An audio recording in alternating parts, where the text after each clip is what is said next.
is here from Habitat. Habitat for Humanity Blue Chapter's organizational podcast, released by the Education and Advocacy Department, that will host and foster meaningful discourse centered around current events and issues that concern the organization's advocacy of decent and affordable housing. This initiative tackles understanding the problems that pose as barriers to our advocacy, as well as synthesizing possible solutions to them. Enjoy!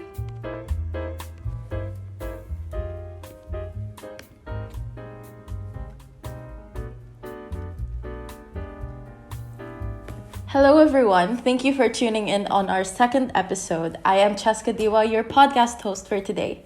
For this episode, we are to tackle reducing disaster vulnerability among populations experiencing homelessness. To enlighten us with our topic, we have a very special guest who is a professor in the Department of Sociology and Anthropology and a co-director of the DRRM program in the Ateneo de Manila University. She is also a project leader and principal investigator in the CCARPH, as well as a science research fellow in the Manila Observatory.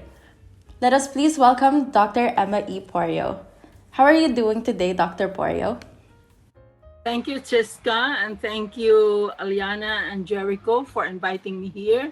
And thank you for that kind introduction. But I'd like to add that first and foremost, I am a professor of sociology. And for the past 10 years, I've been teaching cities and society, focus on climate disasters, humanitarian action, and development. Second, I have been doing transdisciplinary action research with my colleagues at the Manila Observatory and Ateneo Innovation Center, SOCE Arise, and School of Social Sciences like the economists, the anthropologists, and also ARITI and the National Resilience Council. In my previous incarnation as a social scientist, this is around 1990s and 2000, I have been working with NGOs and LGUs assessing the community's social housing program, the Urban Basic Services program of UNICEF, and many others, with the Asian Coalition for Housing Rights, with the Homeless People's Federation of the Philippines, and the slum dwellers. In fact, I was part of the global assessment team that assessed the Slum Dwellers International. These are federation of community-based organizations, civics groups in Asia, in Africa, and Latin America, and that really changed my position on thinking about housing, sustainable housing, resilient housing. But more importantly, I'd like to share with you that I am currently the president of the Asia Pacific Sociological Association and the president of the Clinical Sociology Division of the International Sociological Association. And also, more recently, I'm part of the National Panel of Technical Experts of the Climate Change Commission. I'm mentioning this because all of this feed into my current focus on social vulnerability of urban, rural, poor to climate and disaster risks.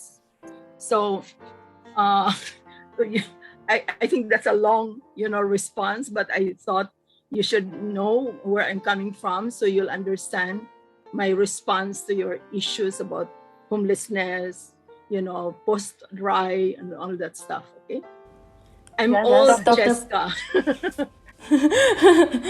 No, po.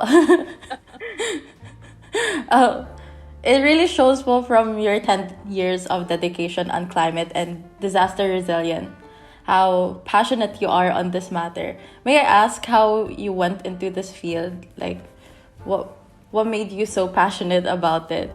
Oh, that is how people, I talk to, mayors, governors, and NGOs, community-based organizers, and most of all, academics, and climate scientists. And they always say that, I'm a force because I really want people to really understand the issue clearly. Why are we always, bakit tayo parang nasa-surprise? O dumating si Hayan, dumating si Ulysses, dumating si Odette at Sir Oray.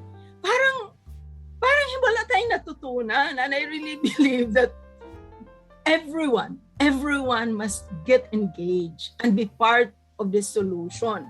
but you can only be part of the solution if you understand the problem and where you can be relevant and useful, diba? So you Yes asked po, me I how agree. did I got into climate change. As I said earlier, when I came back from the US, in the US, I was teaching, sociology courses and gender courses at the University of Hawaii. And also, I've been, as a scholar of the Swiss Center, so you interact with so many people.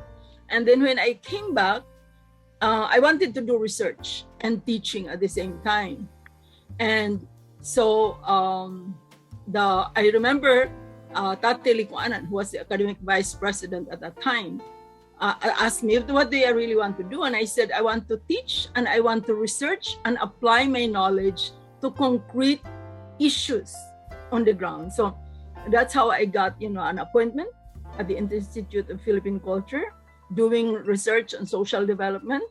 And then I also was assistant professor at the Department of Sociology and Anthropology. And my first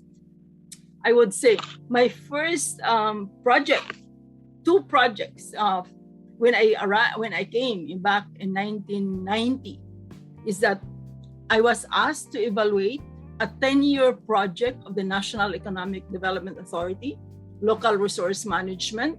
And I have a book on that called Partnership with the Poor, like that. So, and then the second, what I would say critical, is my work with UNICEF on street children.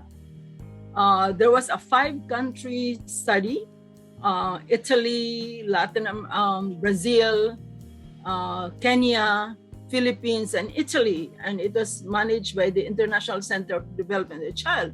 And they were just asking, why are there so many street children in the Philippines? And they always say it's poverty. But my studies show, I did in Cebu, I just asked 2 questions. One is, where are the children? And why are they there? And so I found 3 categories of children.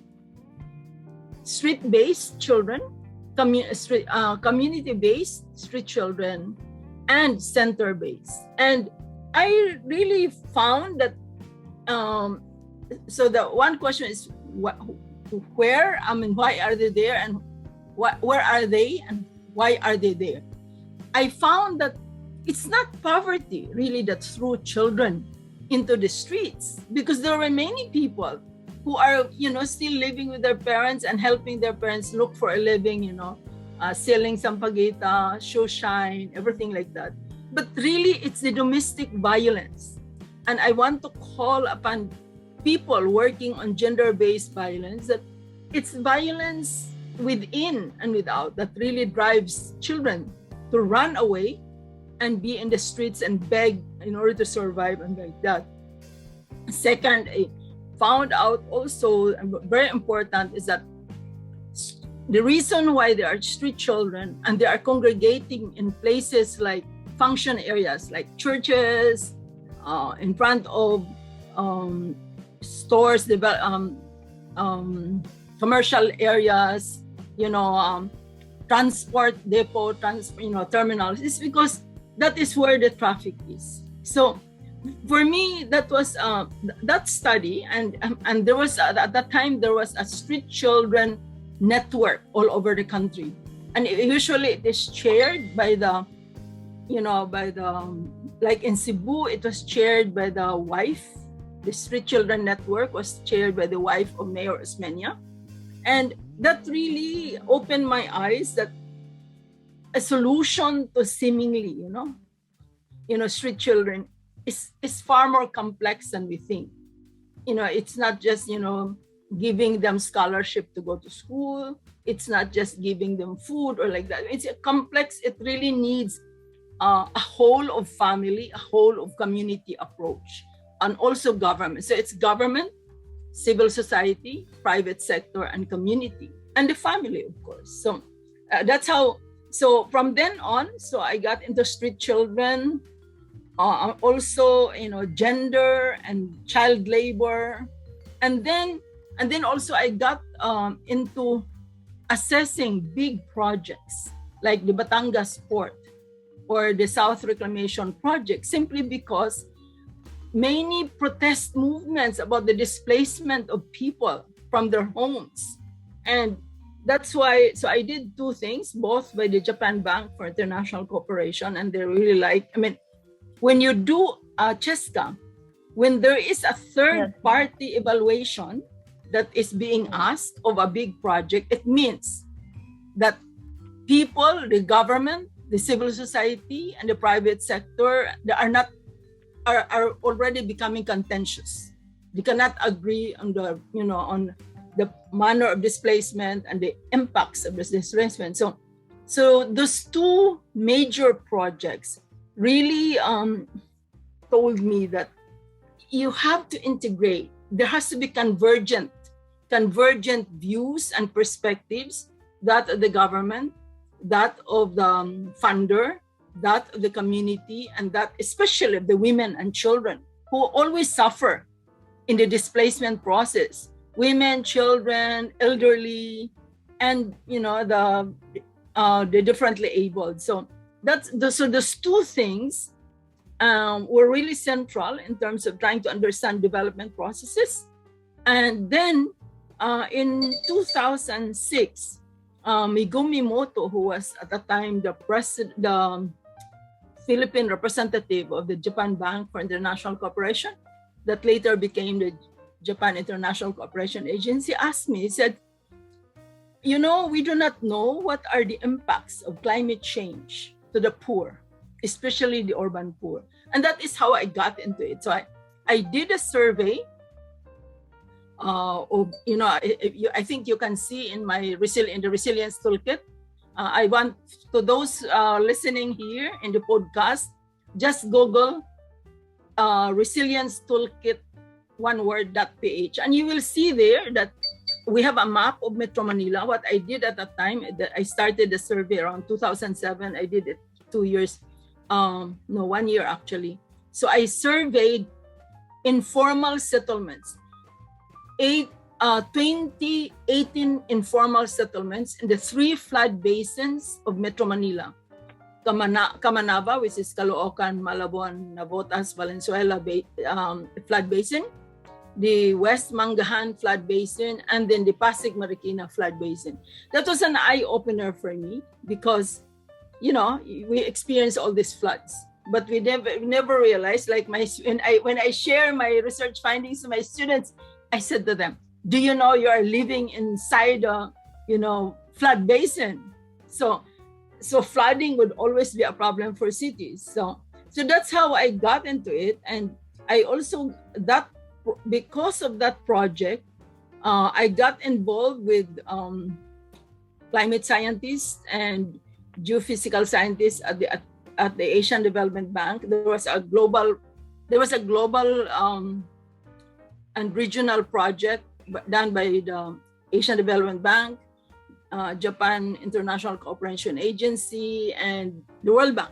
And we basically, they asked me to present my findings in Bangkok. And that was the start, really. I would say, how did I get into this? It's a series of events wherein they found out that climate change and disasters have always been studied by climate scientists and, hydrology specialists, largely engineering and like that. And it was the first time I think they realized that social scientists, from our social, political, economic, and cultural perspective, in terms of understanding the climate change impacts to urban and rural poor population, is also, a very important perspective to take. So that is how I got into it. So that was after Undoy I presented. So we, together with people from the Western University of Ontario, the Thammasat University in Bangkok, and in Lagos, so there was International Research in Climate Change Initiative. And that was the first coastal cities, at least, involving the cities of Vancouver, city of Lagos, Africa, Bangkok, and Manila. And so, in fact, if you look at my Resilience Toolkit, the 5-year study from 2010 to 2015 I have a classic publication, that survey of the 3 flood basins. I wrote an article for the Asian Journal of Social Science talking about vulnerability, adaptation, and resilience to climate change effects in Metro Manila riverine populations. So far, as of now, it is the most read. It is the most read publication. In fact, ResearchGate, if some of you are not, the ResearchGate, if you become member of ResearchGate, they will tell you, like, for example, this article, which I got from that, I wrote out of that survey of 20 informal settlement populations, has been read now by 30,000 readers from all over the world. Because ResearchGate keeps track of who read your publication, who cited your publication. And I think that accounts very much for the recent Philippine Science and Social Scientist Google Scholar indexing, wherein I think I'm one of the 7 social scientists that were listed there from Ateneo de Manila. So you asked me how did I come. So this is a long story. Another thing I want to Google in our resilience toolkit, we have 2 exhibits there that were organized and implemented, executed by Arete. And this is why I said that, developing climate and disaster resilience innovations involves the humanities, the artists, because you will see there that what we happened is that after we finished the coastal cities at risk one in 2016 and 17, I think, the IDRC, International Development Research Center in Ottawa, Canada, came to us and said, how did you do all the so many things that you guys did, considering we didn't give you so much money? And I said, well, we leverage. Like I said, I leverage all my research projects funded by Japan Bank for International Cooperation. My projects funded by the Social Wellbeing Consortium in Japan. I brought it all. And so they were saying, and in fact, if you look at our exhibit, the IDRC said, we like what you're doing, we'll give you more money.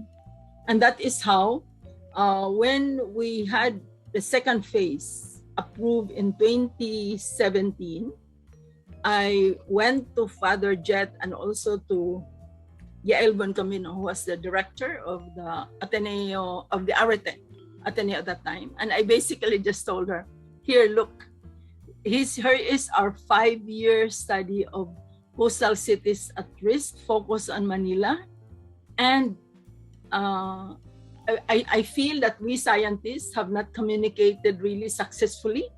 And I was so impressed, Cheska. Yes. All the work of the 15 scientists was just translated into 20 panels explaining why Metro Manila is always flooded and what we can do about it. Google it. It's in the tools, I think, of the Resilience Toolkit, that what we call the virtual exhibit. We also have another exhibit there in the toolkit about Sagip technologies.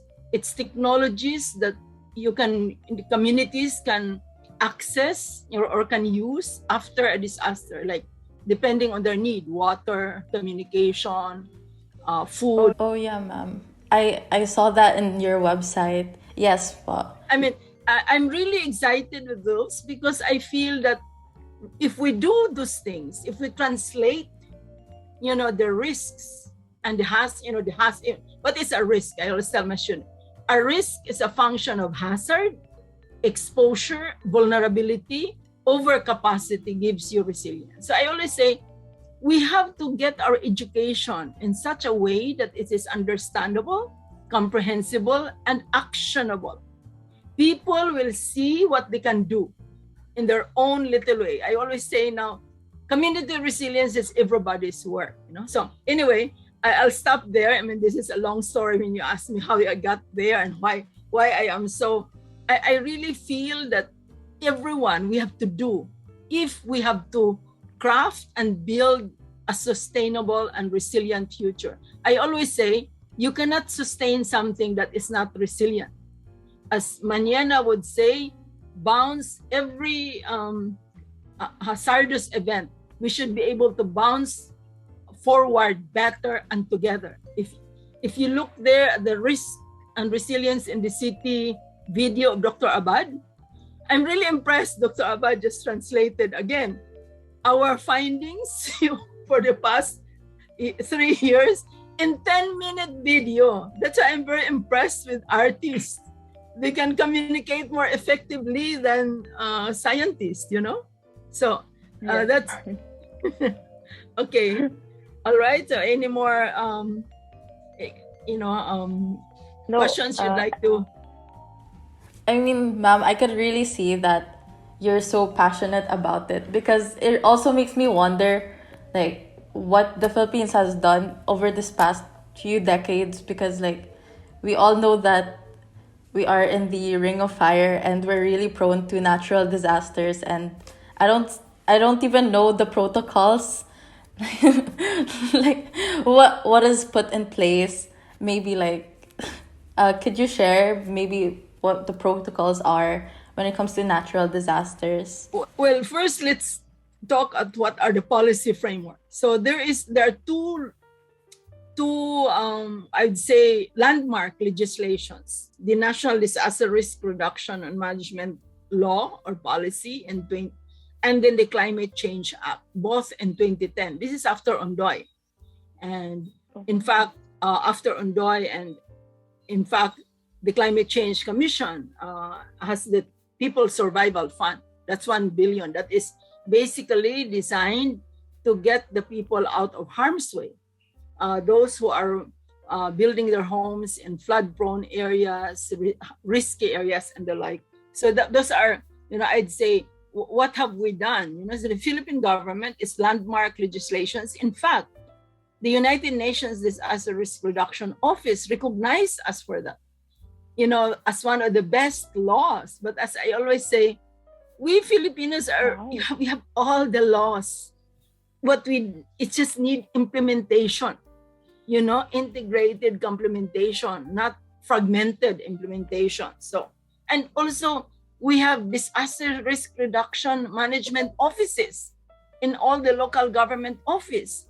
We have SENGRO, we have gender and development. But as I said earlier, is that we really have to work in more convergent manner. But because we are, our institutions are sectorally driven, just like our academic institutions, one discipline. So, for example, in the local government, the engineering is there, takes care of the building. The office of the building officer takes care of approving. But then, it doesn't really take into consideration what we are arguing now, that every plan must have a climate and disaster risk assessment. Every city, every barangay, every municipality must have a climate disaster risk assessment wherein you base your local climate adaptation plan, your city land use plan, your comprehensive development planning, and then the annual investment plan that you do. And then the policies, programs, and activities that each unit. So I just feel that if you really, if you really apply the science, that's why I say actionable science. So I work with the climate scientists at Manila Observatory, as well as the environmental scientists in SOSE, School of Science and Engineering, and also with the economists on, doing economic modeling, on looking at how flood impacts really, erode a lot of the gains of the local government. So we really have to, think about it, and also, so what I'm going ahead of the story, but basically I would say this is what the government has done. And the NGOs and civil society has a lot of, programs on, like the Dream Sea, and there's a DRRM network all over the country, focusing on disaster risk. There's also a housing network, and if you look at the Asian Coalition for Housing Rights program on Asian Climate Change Action Consortium. A lot of our NGOs are part of that. So I think we've done a lot, but I think it's kind of sectorally driven, and in sense, I feel like I always say we're very good in pilot projects. You know, my assessment of all these projects, they're very good. But then I go back to them 5 years later. Oh my God, the leader has left or migrated, or nag-away-away yung mga leader, yung mga ganon, hindi nag-intindihan yung mayor at saka barangay captain with the community base, yung ganon. So that's why I always think that we have to be convergent. And I always say, as I told the scientists, by being together, we can be more. You know, we have to, in fact, one of my favorite concluding slide I have in my presentations, there's an African saying that says, if you want to go far, go alone. But if you want to go farther, go together. Because you can be more, and you can achieve more. So I would say that what we have had a lot of initiatives, but I think we need a lot of convergence, collaborative arrangements, institutional arrangements, so that, for example, the input of resilient housing or sustainable housing of the Habitat for Humanity, let's say, in a particular community, should be linked to the barangay plan. We should be able to see, before you build a housing project, there should be a risk profiling. What is the climate and disaster risk that place might be subjected to? What is the potential for flooding, for landslide, for earthquake, things like that. So I'd say that, you know, we have all the tools. I mean, in fact, one of my exercise in my class is always after, you know, I let them compute their carbon and water footprint, blah, blah, blah, like that. I have an exercise on doing a participatory community risk assessment. But now with online, what we do is we start basically with what's on the line. Like if you have not yet checked, the DOST and FIVOX have what is called a geo-risk portal. And you can download the app, Hazard Hunter, and you can just put your address, and it will tell you what are the hazards that are in the place. How far is your place from the earthquake? How far are you from flooded area? How far are you from landslide? Things like that. So I find that in my class, you know, the participant community risk assessment, I did that in Muntinlupa and also in Tansa, Nabotas. You can see in one of my publications.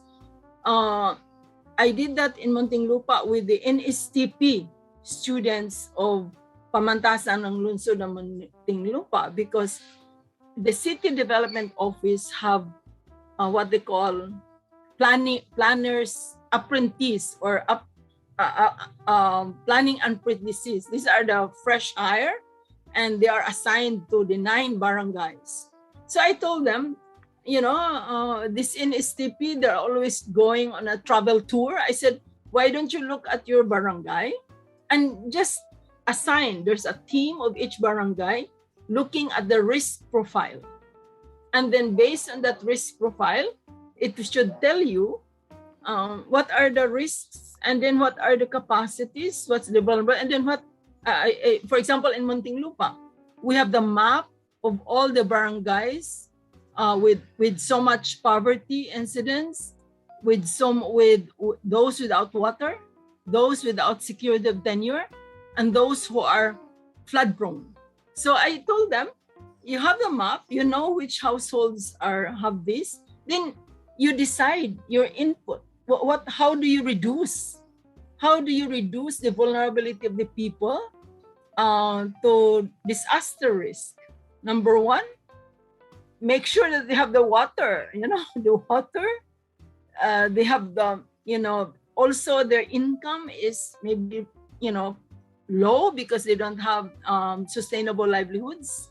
So you have to look at, I remember people were asking, how do you reduce vulnerability? I said, first identify what are their vulnerabilities, political, economic, social, cultural vulnerabilities, and then with the physical building vulnerabilities like that. Okay, so this has to be. So I feel that I really feel strongly about this. I tell my students, we have to educate ourselves so that we can contribute. A lot of us Ateneans, we're used to prescribing. We go to the community and say like that. I always tell them, before you prescribe, you do an assessment first. In the 1990s, we call this situation analysis. Or in the 70s, I was an activist, you say, you do an SI, a social investigation of the community. And then you have the political, economic, socio-cultural profile. But in your case, you should look at your housing settlements. What are the risks? What are the vulnerabilities of the people? And then what are their capacities? So that they can partner with you in strengthening the what I call individual, family, household, and community resilience. Those have to be interactive, like that. So I've talked so much. It's okay, fam. I just wanted to ask, like, what was the biggest factor that you've seen in your many research? And I feel like natural disasters has a really big toll on homelessness and displacement. By the way, I don't use any more natural disasters in my class. I always say human induced. Because yes, it's not natural anymore. There are that the disaster happened because you did not get out of harm's way. So when Typhoon Odette came, they tell you that, okay, this is the path of the typhoon. Oh, did you strengthen your house? Did you nag-imbak ka ba ng tubig? Did you have your solar powered lights and things like that?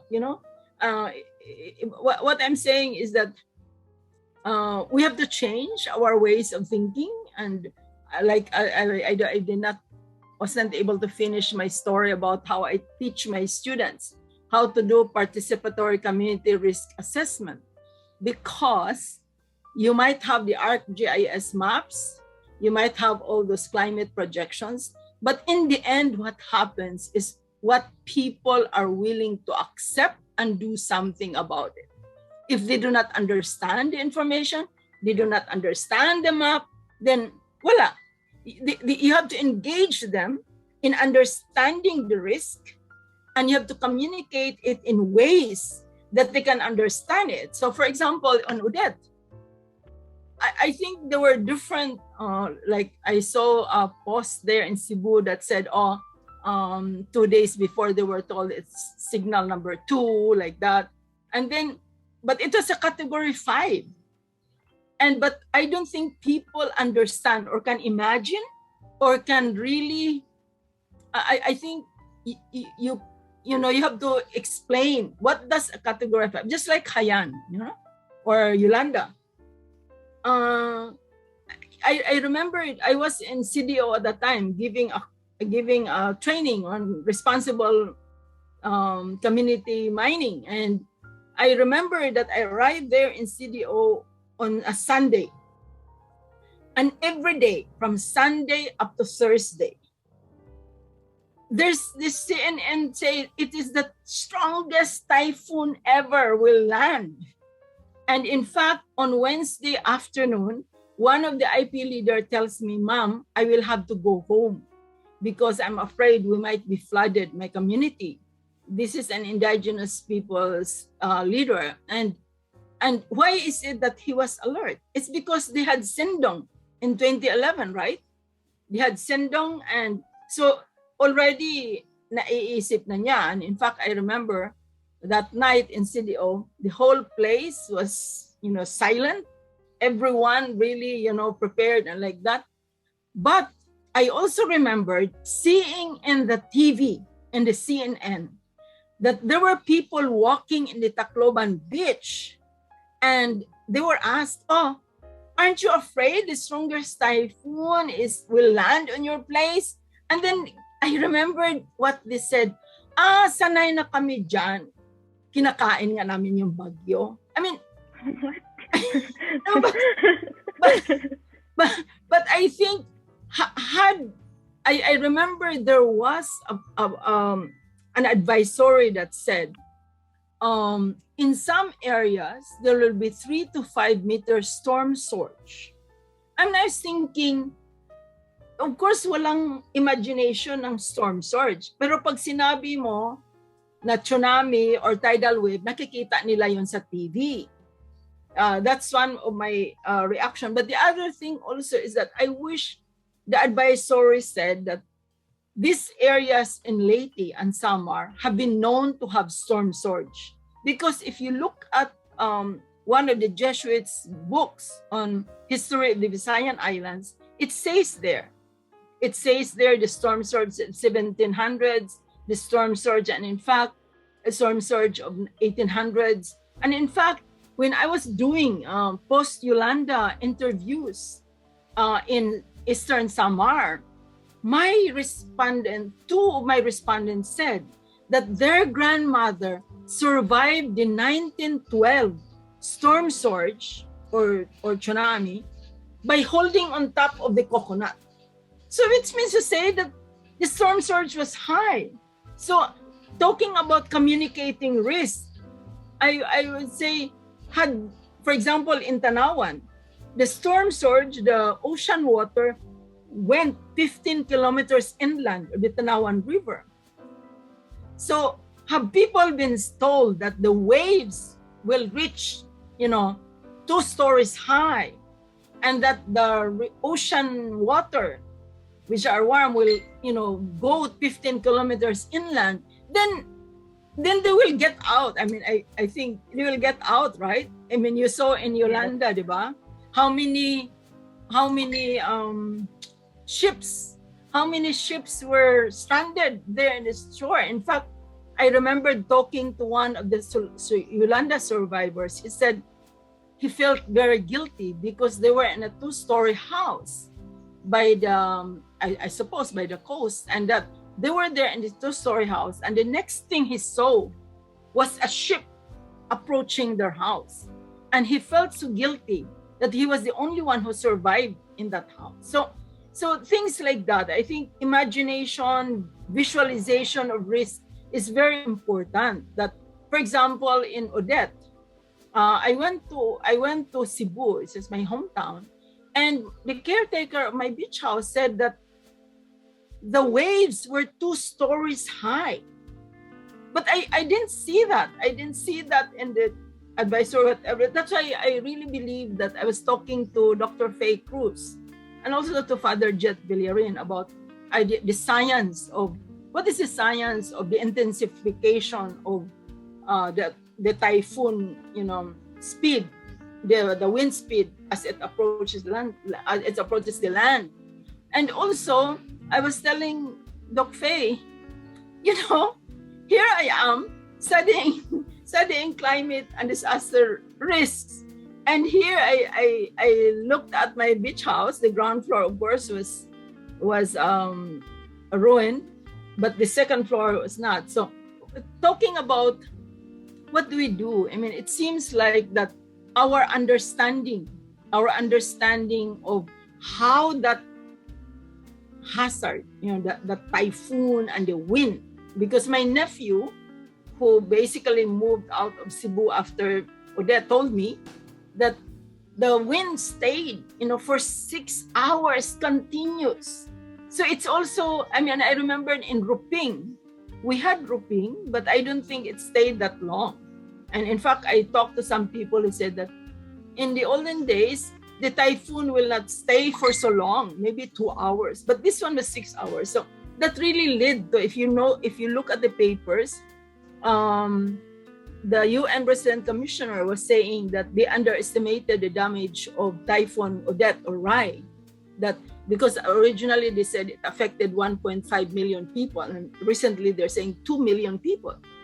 And in fact, one of my friends, the editor, if you look there in the Resilience Toolkit, the editor there is Evelyn Paul, and she's based in Cebu, and she told me that I called her after, I think 5 days after Typhoon Odette, and I said, "How are you?" And he says, "Oh, my maid has to go home because she just found out 2 days after the typhoon that her sister died because their cottage, the nipa hut, was uprooted by Odette and ran into the rock. So she died." So it tells you about, how we have to do something about our climate, our building resilience, our what we call now infrastructure resilience.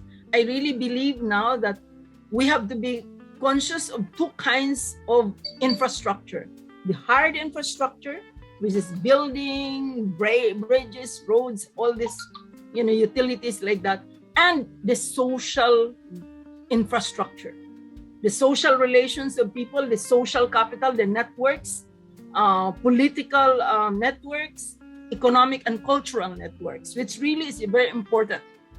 If you have to work together, social capital and trust networks, as you can see in terms of where do you get your water. The principal of the Catmo National High School, whom I'm supporting with some scholarships, he told me that, he said, "Madam, there's really a good value in our water being gravity fed, not electrical fed." So even though there was no electricity, water continued because it was gravity fed. So basically what he told me, that they brought water to Cebu City because there were long lines. There were long lines of water, and then also, so they had it free. But I understand that other local water utilities sold water to the flood victims. It was really, so it tells you that we have to be working together so that we support instead of taking advantage of the situation that people, like you saw there you saw there in the media about, the grocery were selling the flashlight in 3 times more, or the generator became street, things like that. And that's why they were calling DTI to, regulate. But basically, when you say, how do we reduce the vulnerability and build the resilience of our people? And I'm talking about different groups of people: the low income, the children and women, the elderly, differently abled, and also people from government, people from the private sector, from the NGOs, from the civil society like you, So I think I'll start there, and I'll let you ask more questions.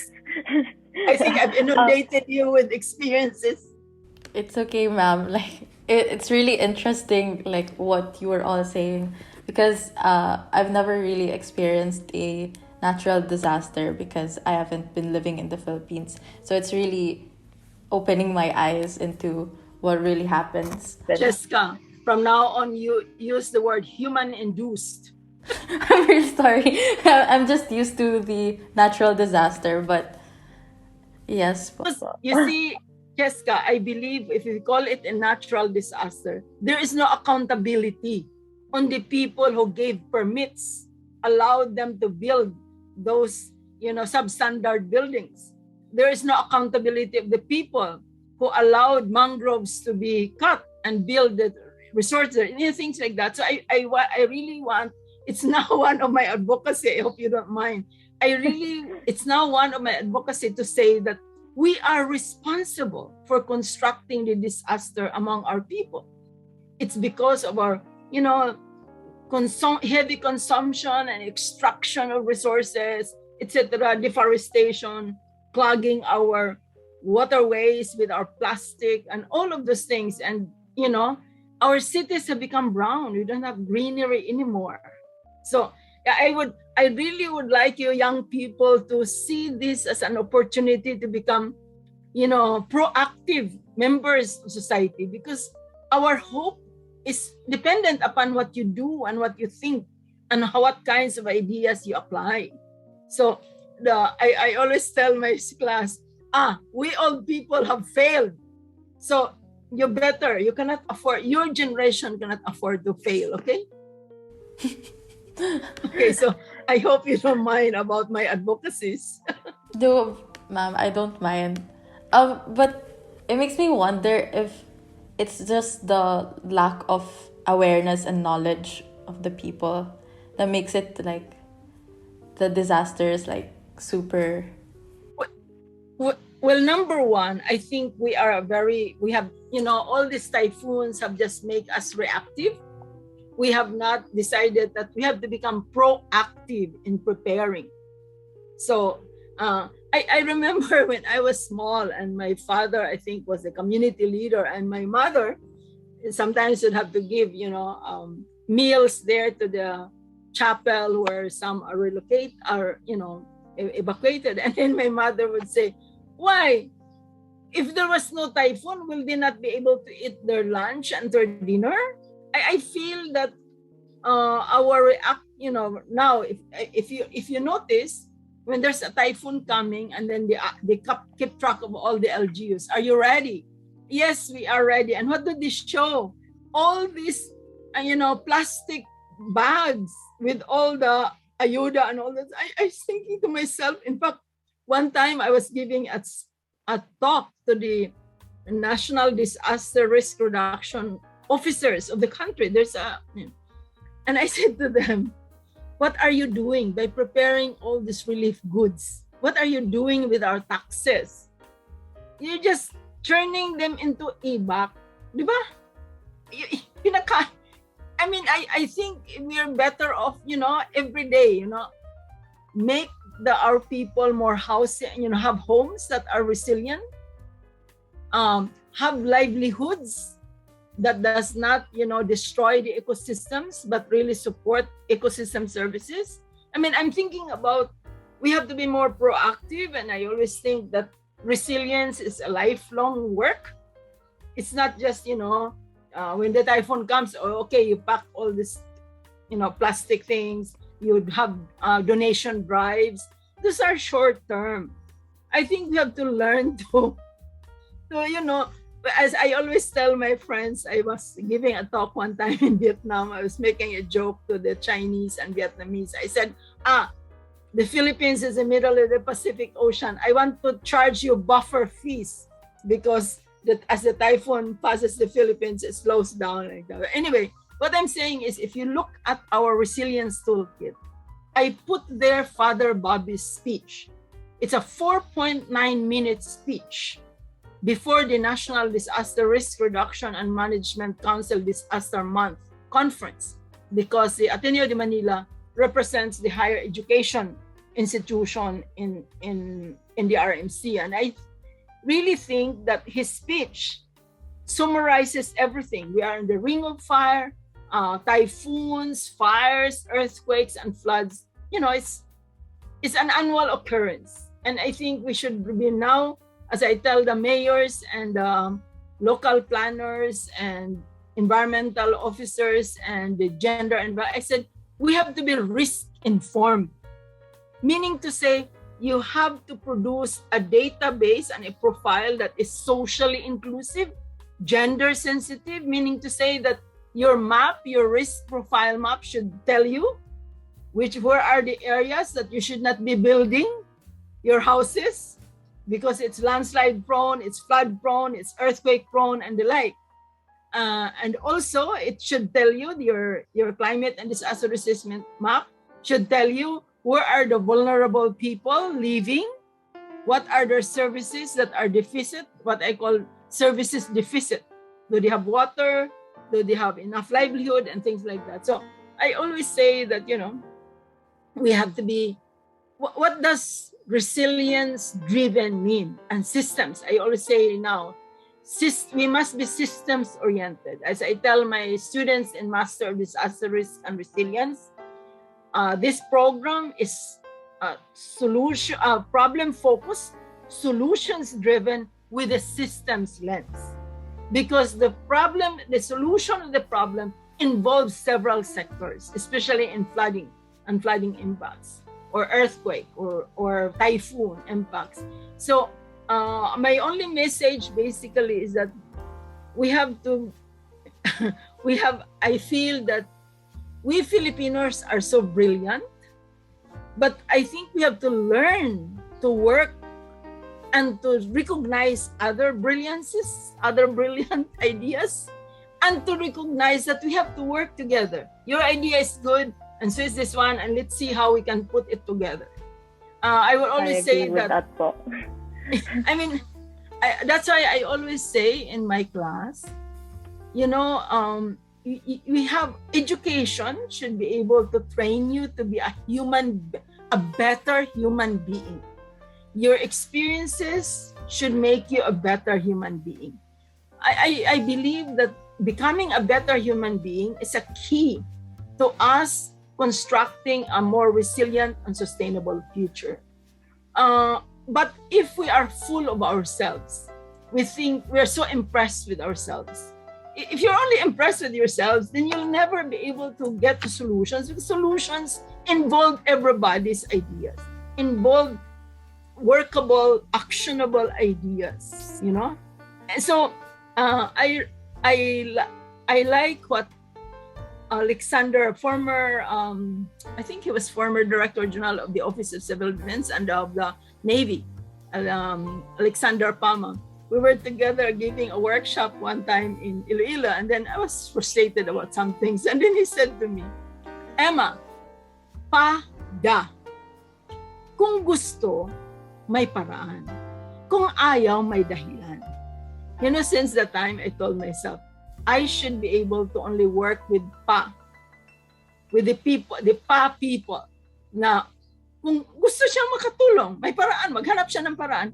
Pero may mga tao din na ayaw niya. Sige, thank you. And I in fact, now I make a joke. I always say, just tell me, you want to work with me or not? Fine. I fully respect. So we have to have becoming a better human being is to appreciate what the other can contribute as well as not contribute. Okay? And that kind of awareness, I think we have to do that. And, I in fact, now, Chiska, I do not listen to this news. Gets me frustrated. I think to myself, my God, they are just talking there. It's okay for them to talk because they have food when they go home, they have houses, but for the people on the ground who has been washed away by Odette, they don't have electricity, they don't have water, they don't have internet. So what good is that talk?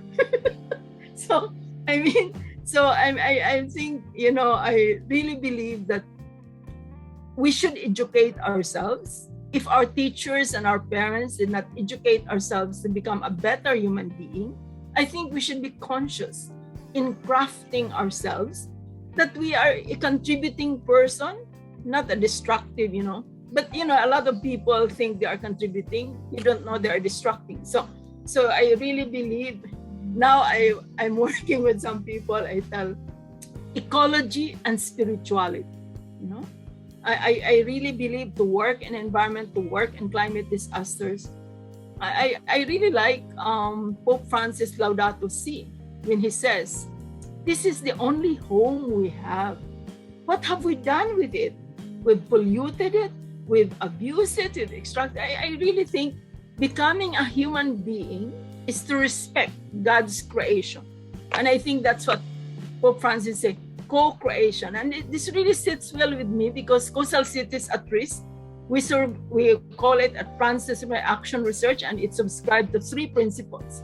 1, it must co-generate knowledge with stakeholders. If you do that, you will also co-create the capacities of both scientists, professionals, and practitioners. And then it will lead to benefits and co-ownership. For the last how many years, I've been very strong about that because, publications are important, but I think what's more important for me is that the knowledge that we produce will be useful to, leading to some solutions that will lead to the improvement of the well-being. I think now I don't talk about progress, but I really just talk about working towards the well-being of communities, the well-being of people. I find the concept well-being or resilience more, shall we say, it's more positive and it's more, shall we say, directive. I always say about, we are full of asking about this problem. I always tell my class, when you think of the problem, you must also think of the alternatives. You must also think how it got there, because then you can think about alternatives and then think, what can you contribute to the solution? What can you contribute to simplify the situation, that everyone can see what they can contribute? Okay, so Jessica, I'm old. I'm used to talking to people. Really, Okay lang po. because I also feel that we have to make our education and our experience. I think we have to be very active in creating the experience that nurtures our spirit and our soul. We should also be conscious of creating the experience that will make us believe in our people, that will make us believe that we can construct better life from this. So that is very important.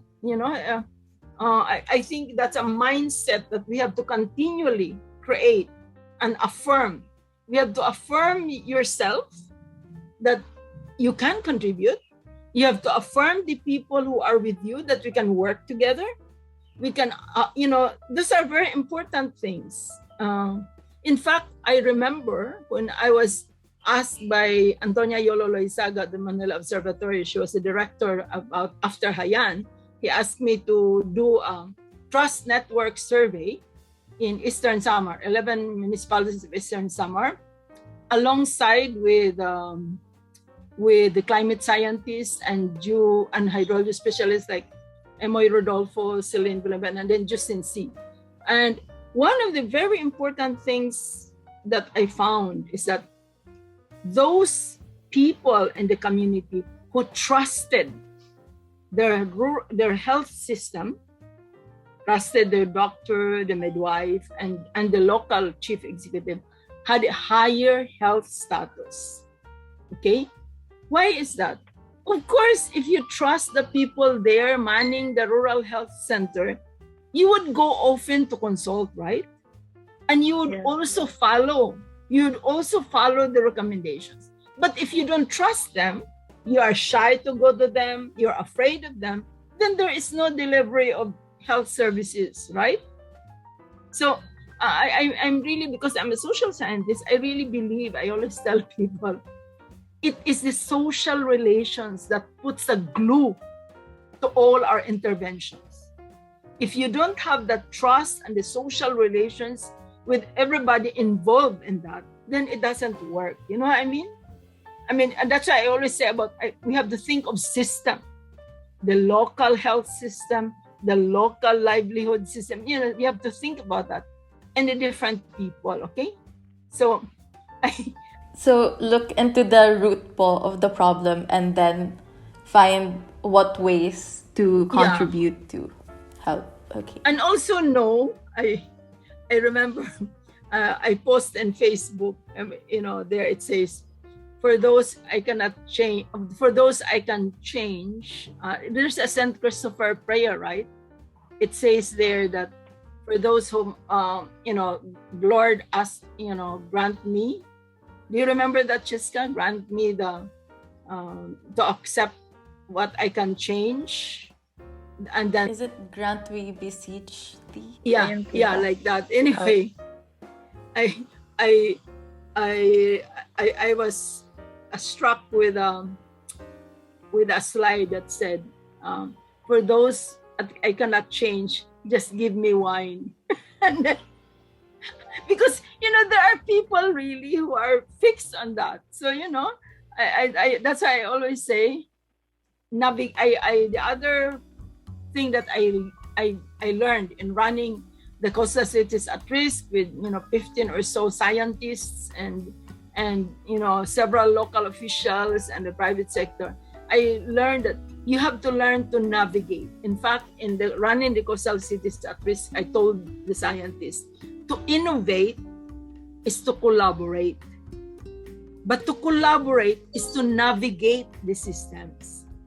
Because there are some people who don't like, I always tell people, oh, just tell me if you don't like me.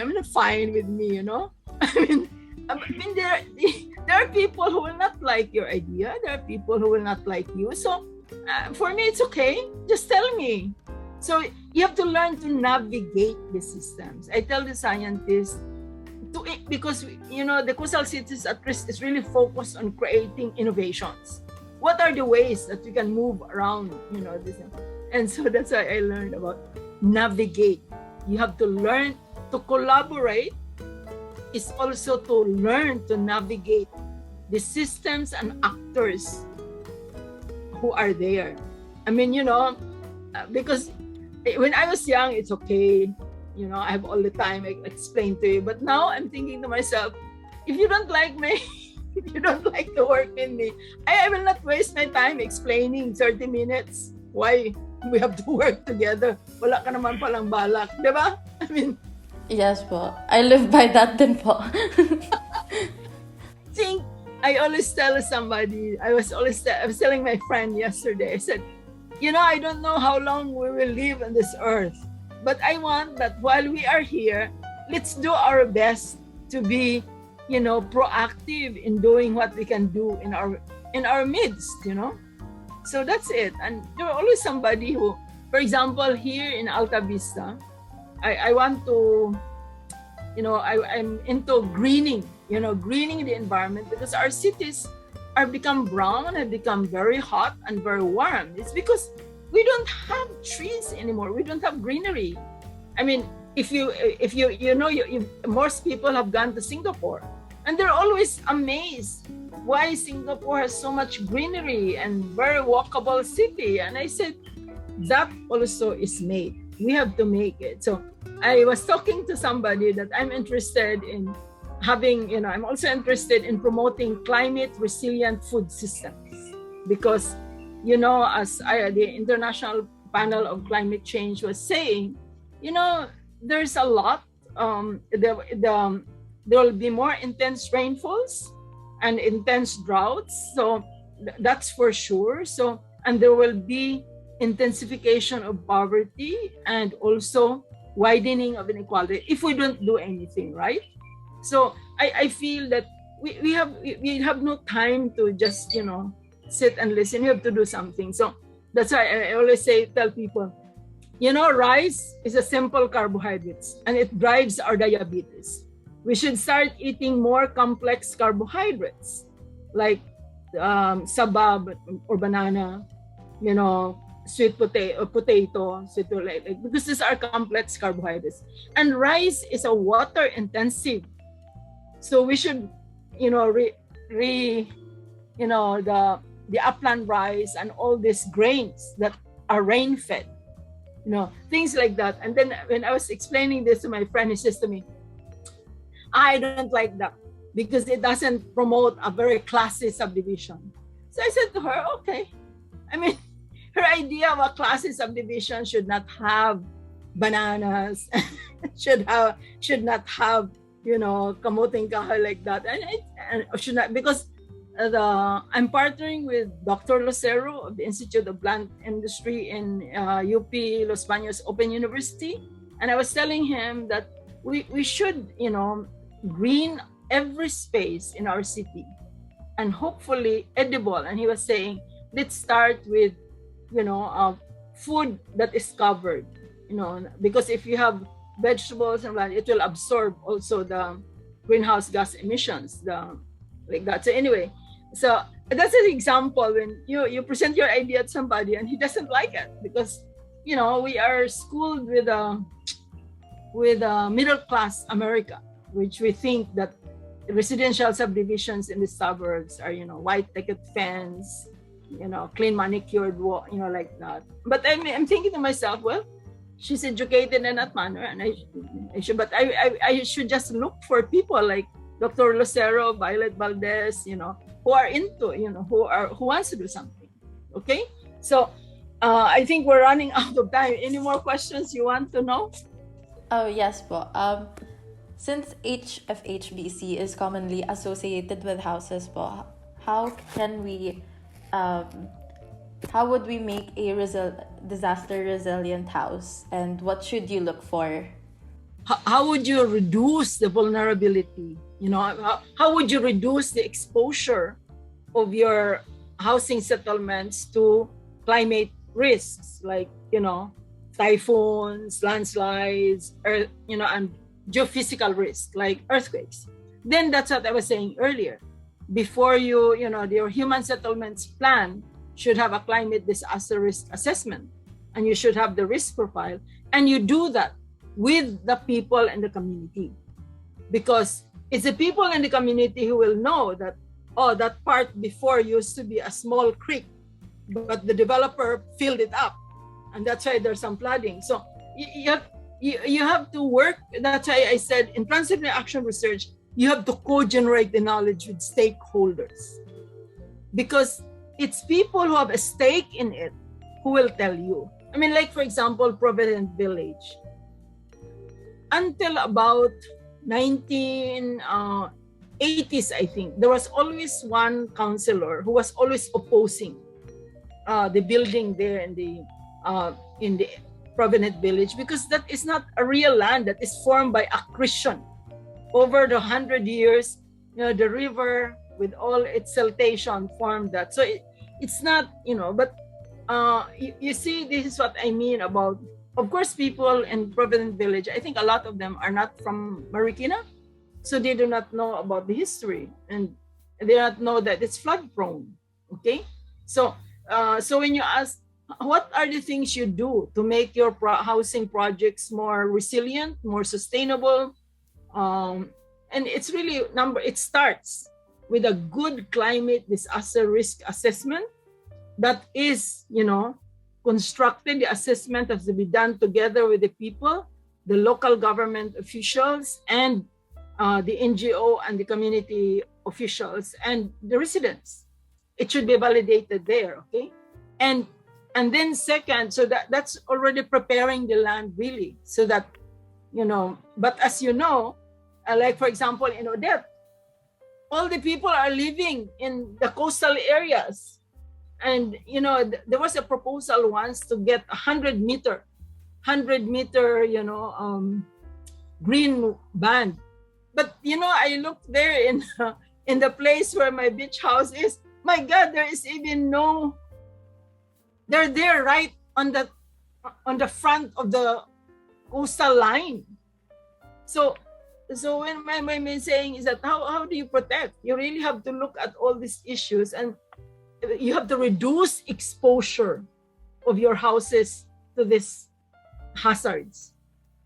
You also have to build the vulnerability. You reduce the vulnerability of the people and increase their capacity by looking at their livelihood systems, their basic services and ecosystem services like water and so like, okay? So I think that's all. I read some of your, isn't Habitat for Humanity, that's where President Carter is associated with? Is it? No. I am not sure po. Well, I've looked at all this. It is po. Yeah, Habitat for Humanity, that, you have all this basic kit. And if you look at, but I think what we forget really is that it's the people who will be living there, and you have to look at, infrastructure resilience, the building resilience, and the social infrastructure, the social capital of people. I mean, my survey of Kamanava, West Mangahan, and Marikina, my survey basically that before Ondoy, a lot of the urban poor were just relying on themselves. I asked them, whom did you approach for food, for water?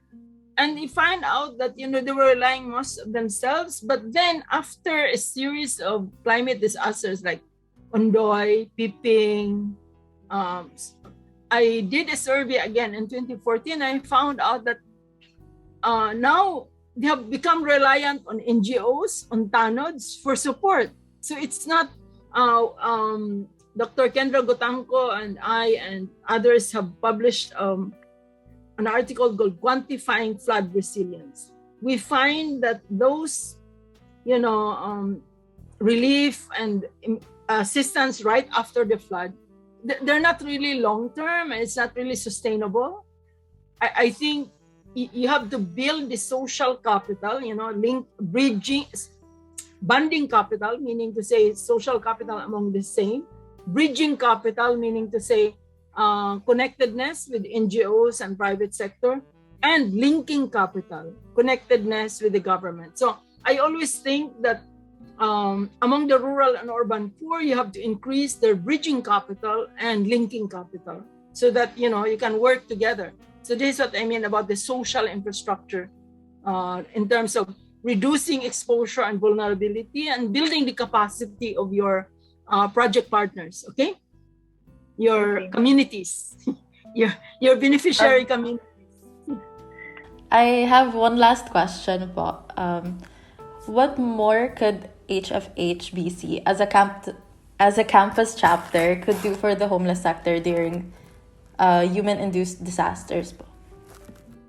Well, as a campus chapter, I would say get your concepts, methods, and principles in place, that they are resilience-informed, sustainability-driven, and resilience-driven, because a lot of our ideas are really, it doesn't really build, it points to building a long-term, sustainable, and resilient solutions, parang immediate lang. So I think I would say the duty of people like you who are students, who are coming from higher education systems, is to make sure that the conceptual and theoretical and methodological framework that you use in designing those programs or those policies are, it has resilience and sustainability there as a key component. It's not just reactive, but it's really proactive, and it's a day. I always tell people, resilience is an everyday work. Okay? All right? Even, one last plug.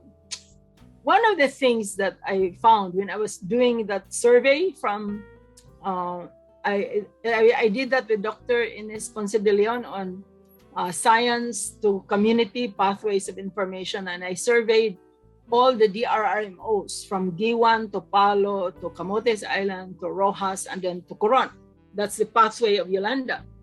And I always ask them, first question is, what is your job? And a lot of them always say, to prepare for a disaster. And I said, no, it's to prevent a disaster. So it's how you formulate and how you understand your duties should really be anchored on, as I said in MDRR, problem-focused, solutions-driven with the systems lens. If you do that, then you're thinking of sustainability and resilience, okay? So get your concepts, your theories, your methods, get your science right, especially in application, You apply them and you will, as you say, the test, what is that expression? The proof of the pudding is eating them or something like that. So it's the same with science. The proof of your actionable science is you test it. Is it doable? Is it actionable? And it's sustainable and resilient. Okay? Okay po. Yes po. But the important thing, I want to remind you, always try to become a better human being. If everyone would remember that every day, then I think, this is a place that we'll enjoy better, no? What do you think, Yes, Jess? I agree. I agree po. Okay. So we've gone over our time. I've been talking so much. Okay po. Thank you so much for being here with us po today. Like, I learned so much po, and I really hope like others did din po, and like you have so much experience and you narrated it and really beautifully, and the knowledge that you shared is like beyond what we all expected. And like thank you for giving your time of day. I know that you've been very busy, and Yes, I have so many deadlines. And in fact, yes po. I have a meeting with the Climate Change Commission, National Politics after this. Yeah. I have to, Oh yeah. bye. Okay. Okay po. Thank I'll just wrap it up po. But before we end, would you want to promote anything po? Oh, nothing much except I think when I said let's be conscious of educating, crafting ourselves to become a better human being of this earth. And also to remember, we're just passing by. As I told one of my relatives, I said, what do you care? When you leave this earth in that, in that urn, you cannot take anything of your valuable possessions. What do you care, So I feel, I think my parting shot really is, let us try to become a better human being every day. Because I always emphasize on try, because, it's not easy to become a better human being, because, and being better a human being means that as a student, as a student leader, as as having that organization, you have to ask yourself very excruciating questions. Yeah, I mean, because we also have our ambitions, we have our doable goals, our career goals, and the like. So you have, that's why I always tell people, you pray, you pray to become a better human. You pray and ask God, what is your meaning of your life here? What is your purpose of being here? Okay, so that's all. I mean, I'd say let us try to become a better human being, because if you're a better human being, you will treat yourself better. And if you treat yourself better, you can perhaps treat others better. I always tell, like, I was talking to somebody and I said, the first thing that you can do, I was talking to a parent yesterday, I said, the first thing you can do is to have faith in your son. To let him realize that he has very good capacities and good achievements. The things you are focusing are on the deficit. You should look at all the capitals that each of us have and how we have mobilized it well, not only for the good of ourselves, but the good of everybody. You have to balance these two things. Okay? So let's try to become a better human being, and maybe our communities will become better, and our cities will become better, and our country will become better. Okay? Okay po. Thank you so much po, Dr. Porio. If you want to help victims recover from Typhoon Odette, please refer to these donation channels. Our website is habitat.org.ph/donate now, and our BDO is Regina Laura L. Poe 006090529000, while our GCash is Regina Laura P. 0917-627-8888. That is 4/8 for you. You could also look us up on our social media platforms on IG at habitat.bc and on Facebook, Habitat for Humanity Blue Chapters, facebook.com/HFH Ateneo. Thank you for listening and tuning in to hear from Habitat. See you in the next episode.